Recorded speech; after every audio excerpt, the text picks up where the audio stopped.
DPR terkait over kuota BBM bersubsidi tahun 2011. Untuk informasi selengkapnya kita bergabung dengan Riana Rifani di gedung DPR Komisi 7. Riana, pertemuan sudah dimulai atau belum? Ya Putri dan juga pemirsa, jika Anda melihat di belakang saya, pertemuan antara Komisi 7 dengan pemerintah terkait hal ini adalah Menteri Keuangan, Menteri ESDM, Pertamina dan juga BPH Migas telah berlangsung. Dan untuk tema kali ini, pertemuan akan membahas mengenai over kuota BBM bersubsidi di tahun 2011, di mana ini masih menjadi kendala karena pada saat penambahan over kuota di 2011, pemerintah melakukan atau menambah kuota tidak melalui DPR RI. Nah, perkiraan pemerintah tadi sebelum memasuki ruang rapat, kami sempat mewawancarai Menteri ESDM yaitu Jerawacik. Ia pun memperkirakan bahwa pemerintah telah menambah sekitar 1,2 kiloliter atau asumsi dolarnya seharga $8.000. Jadi mencapai 8 triliun rupiah untuk over kuota. Nah, over kuota ini diakibatkan oleh melonjaknya jumlah kendaraan dalam pertumbuhan otomotif dengan jumlah mobil 900.000 unit dan motor sekitar 7 juta unit. Dan tentunya ini menjadi salah satu faktor mundurnya pengajuan RAPBN perubahan 2012 terkait rencana kenaikan BBM bersubsidi. Dan hal ini hari ini juga sekarang kalau Anda lihat di layar kaca Anda, Menteri ESDM Jerawacik akan memaparkan sejumlah kira-kira bagaimana alasan pemerintah terkait lonjakan over kuota yang terjadi pada 2011. Dan tentunya untuk disetujui RAPBN tersebut harus membahas tuntas mengenai permasalahan yang belum selesai dan salah satunya adalah over kuota tersebut. Untuk keterangan lebih lanjut mungkin kita akan melihat wawancara sebelum Menteri ESDM Jerawacik masuk ke dalam ruangan. Berikut petikan wawancaranya. Kemarin itu salah satu penyebab over kuota itu satu adalah ternyata akhir tahun yang lalu pertambahan mobil dan motor itu banyak sekali. Ya, termasuk wartawan pasti pada beli mobil, mau liburan kan tuh, beli motor, cicilan motor ya, bayar 1 juta sudah dapat cicil motor. Itu banyak sekali jumlahnya. Mobil itu 800.000, 900.000, motor itu berapa? Motor Ya, dan mungkin untuk mengetahui jalannya rapat kira-kira seperti apa pembahasan mengenai over kuota tersebut, mari kita saksikan jalannya rapat yang terjadi di belakang saya. Dirjen Migas hadir di sana, Dirut Pertamina hadir di sana, dan Menteri Keuangan didampingi oleh beberapa dirjennya. Yang kami bahas adalah laporan dari Pertamina dan BPH Migas bahwa kuota akan lewat. Dan pada tanggal itu adalah 13 Desember. Kita menyongsong Natal dan Tahun Baru. Dan libur panjang. Saya membayangkan, mari kita juga bersama-sama membayangkan suasana tanggal 13 Desember. Sebagian besar masyarakat Indonesia sudah bersiap-siap untuk menyongsong Natal dan Tahun Baru dan libur panjang, sehingga betapa besar peranannya BBM pada saat itu. Saya terus terang waktu itu agak khawatir. Baru 2 bulan, belum 2 bulan menjadi Menteri SDM, mendapat tantangan yang kalau tidak cepat kita mengambil langkah, maka bisa langka BBM-nya, maka bisa terganggu liburannya, dan terganggu Natalnya, dan terganggu Tahun Barunya. Dan saya merasa rapat tanggal 13 Desember tahun 2011 itu dengan Menteri Keuangan sangat penting.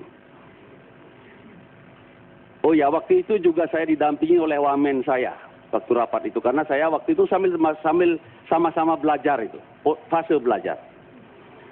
Bapak Ibu sekalian, pada waktu itu dilaporkan oleh Dirut Pertamina bahwa kuota kita diperkirakan akan melewati yang sudah ada sekitar 1,3 juta kiloliter. Karena itu maka kita memang bahas waktu itu penyebab-penyebabnya. Misalnya terjadinya tambahan mobil dan sepeda motor. Di luar perkiraan forecasting ramalan yang sudah diramalkan sebelumnya. Sepeda motor itu bertambah 850.000 sepeda motor tahun 2011. Mobil bertambah 900.000 mobil. Di satu sisi kita mesti bersyukur bahwa pabrik mobilnya makin banyak memproduksi dan masyarakatnya makin banyak yang bisa membeli. Itu artinya ekonomi kita tumbuh dengan baik. Pabriknya berkembang, yang belinya makin banyak, berarti ada syukur di situ.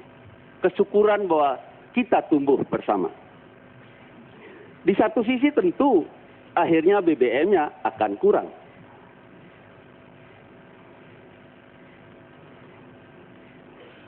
Sebentar, izin Pak.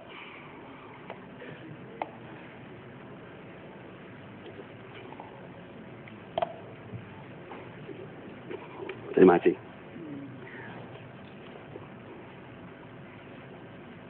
Kebutuhan bahan bakar tambahan dari kendaraan baru di tahun 2011 sekitar 2,9 juta kiloliter.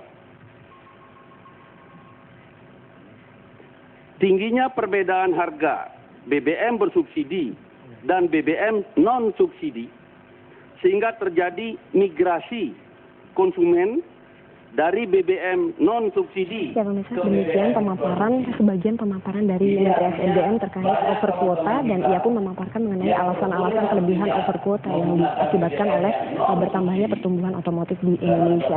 Namun mungkin nanti kami akan menyampaikan kembali lebih lanjut kira-kira bagaimana jalannya rapat, namun saat ini kita kembali dulu ke studio. Demikian Putri, kembali ke Anda.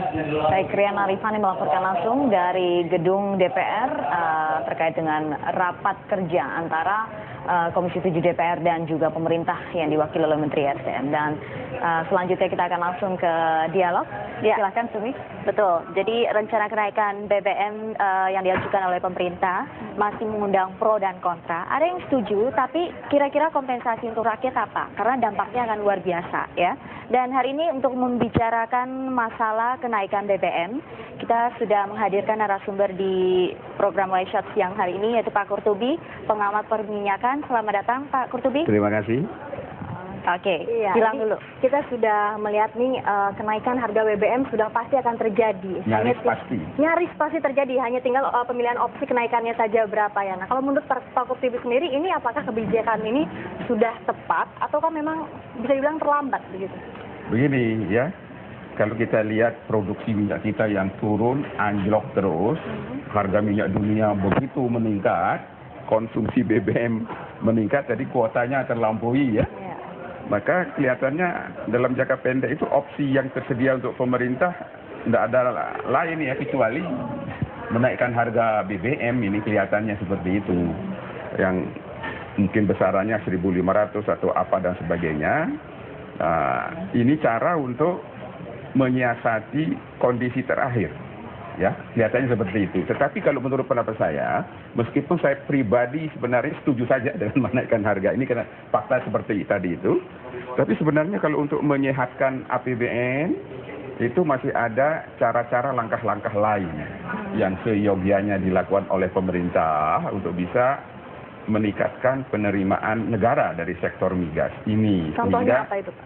Sehingga menaikkan harga bisa dilihat sebagai langkah terakhir. Contohnya adalah pertama ya, yang lagi ribut-ribut di media masa belakangan ini misalnya, nilai impor minyak kita tinggi sekali karena kita mengimpor minyak mentah dan BBM dalam jumlah yang besar, nilainya sekitar 300 triliun per tahun. Nah, mekanisme impor yang ada sekarang masih ada lubang-lubang di mana efisiensi bisa ditingkatkan.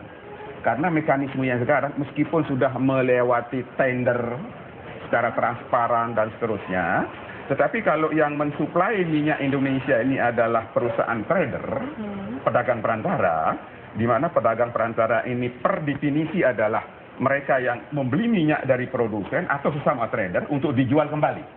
Nah, kita pembelinya sekalipun melewati tender. Menurut pendapat saya, mekanisme impor yang efisien adalah bagaimana kita bisa membeli minyak maupun BBM, minyak mentah maupun BBM langsung dari produsennya. Sebab kebutuhan impor ini boleh dibilang kebutuhan yang bersifat permanen. Bukan kebutuhan 1, 2, 3, 5, 10 tahun, tapi seterusnya. Sehingga harus dicari mekanisme impor yang paling efisien. Ya, yang bisa terjamin harganya lebih murah dari yang ditawarkan oleh trader. Dan ketersediaannya bisa berlangsung seterusnya karena langsung dari produsen. Dan bila perlu ke depan itu kita mengimpor ini transaksinya di Jakarta. Nah dari sini bisa katakanlah kalau 1% bisa dihemat, nilai impornya 300 triliun, berarti ini ke 30 triliun bisa dihemat kalau 1%. Ini langkah pertama. Langkah kedua. Oke, Pak Kurtubi saya tahan dulu di situ, nanti kita bisa lanjutkan lagi. Dan saya juga ada highlight sedikit. Tadi Pak Kurtubi mengatakan bahwa impor ini permanen. Nah itu saya juga mau tanyain ya. Oke, kita sekarang harus jeda dulu pemirsa, tetap bersama kami, Watch Out segera kembali.